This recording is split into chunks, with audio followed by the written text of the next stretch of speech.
There's such a misperception of capitalism and free markets. This is Capitalism is really telling the stories of extraordinary Americans and their success in our capitalistic system.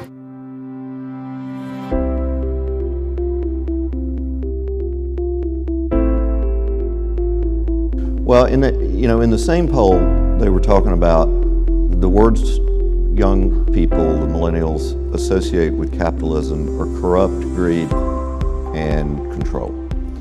And in a way, I can understand it. They've lived through a huge financial panic and crisis in 08 and 09. But the other side of it is we have not had a robust economy in terms of growth of GDP.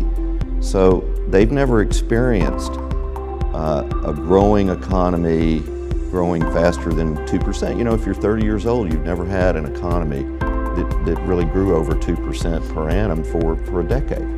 And so they've never seen the rising tide lifting all boats that we have. Their experience to date with capitalism is probably not a good one.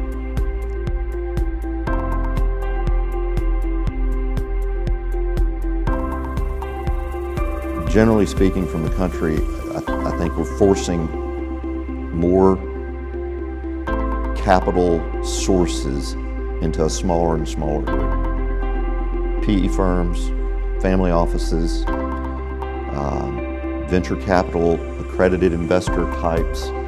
Again, where's the Walmart investor? Where's the Tyson Foods investor? And I'm sure you all have your stories. I mean, where's the Home Depot investor?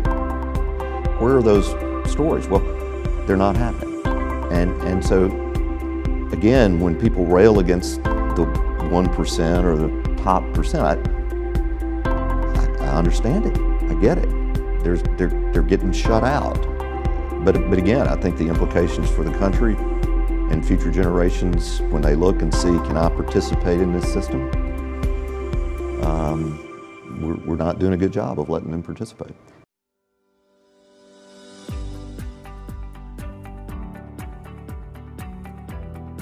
So in 2016, there was a study by the Council for Economic Education. Only 20 states in the country require any courses on economics and finance in high school.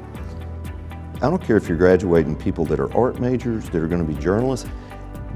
If they don't know basic supply and demand and how the economy works, they are uneducated.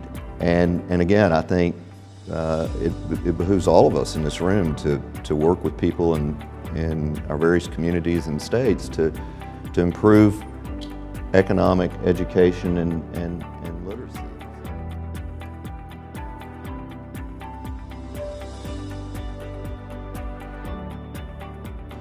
But we should strive for the growth rate to be as high as it can be. And if we don't, you're going to have people question the benefits of capitalism. And we don't, I think we need to run as far from the European models as we can possibly run. I mean, look at their growth rates. And they have huge problems in their societies, in assimilating people. And that's always been such a strength of our country is you come here, you work hard, you do well, you assimilate. You're part of this country. You're part of the culture of this country, and that's what it means to be a citizen of the United States. And I think that's why this country has been historically different from every other part of the world.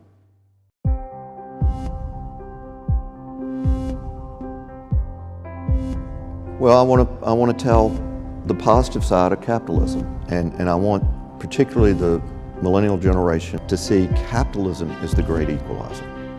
And when you see a child of a former slave become a millionaire in a time when segregation and Jim Crow laws were rampant, or Helena Rubinstein, become a multimillionaire, and she's a Jewish immigrant,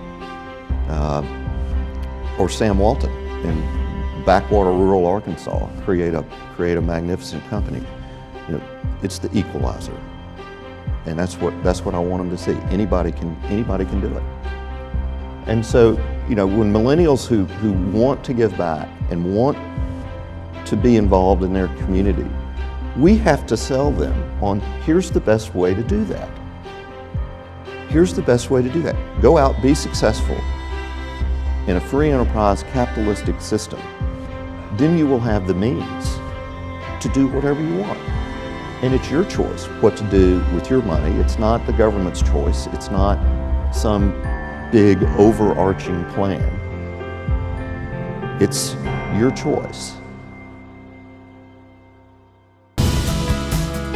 When you see individual success stories, where they came from, you see what capitalism has done for the United States.